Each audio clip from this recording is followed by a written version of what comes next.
In this video, I'm going to look at naming haloalkanes or halogenoalkanes, you can call them. Before we start, just to say that the prefix or the start of the name would be the halogen, but it would be shortened to sort of halo. So fluorine would be fluoro, chlorine is chloro, bromine is bromo, and iodine is iodo. Okay, so we've got three reasonably simple ones on the board at the moment. So if you wanted to have a go at those, pause the video and then play on when you're ready for me to go through the answers.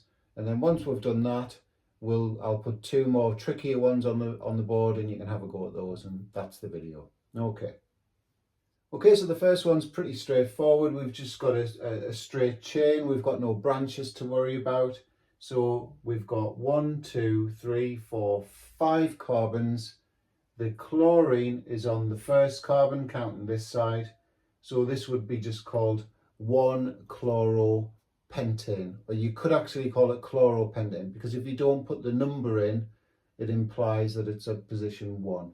I would always advise putting the number in. So 1-chloropentane for that one. The next one, we've got the longest continuous chain is 1, 2, 3, 4, 5, 6 long. So this is going to be hex. It's going to have hex in the name. We've got 2 chlorines. So it's going to be a dichloro, and we need to say where they are. So we've got 1 at position, that would be 1, wouldn't it? 1, 2, 3, 4, 5. So I'll just put the 1 and the 5 on.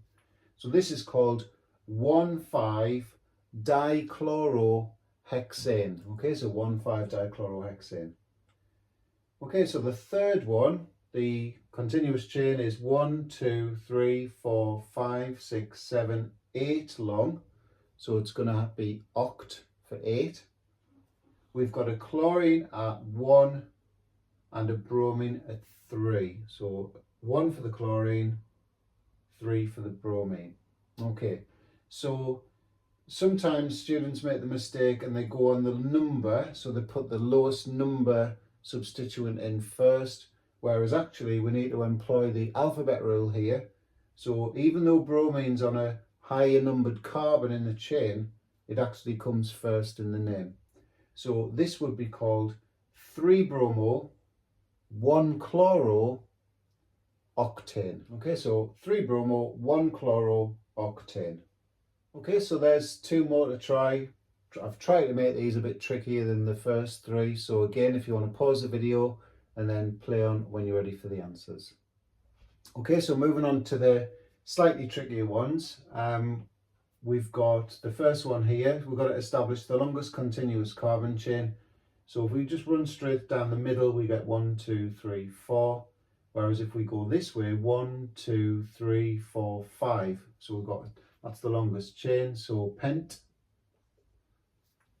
Okay, in terms of sort of substituent groups, we've got obviously an iodine, so iodo is there, and this here is a methyl group. Okay, so now we've got to establish the numbered carbons that they're on. So if we go this way, so right to left, that's carbon number 1, 2, 3. Okay, counting the other way, 1, 2, 3, 4, 5. Okay, so obviously 1, 3 are lower numbers than 3, 5, so we go on the 1, 3. So now we've got to put this together as a name.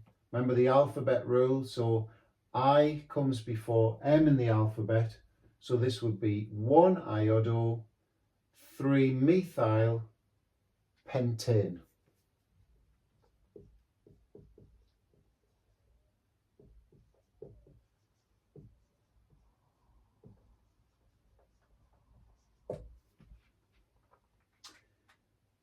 Okay, so the last one now. Longest continuous chain is 1, 2, 3, 4, 5, 6, 7. 1, 2, 3, 4, 5, 6. 1, 2, 3, 4, 5, 6. Right, so 7's the longest chain, so it's hept.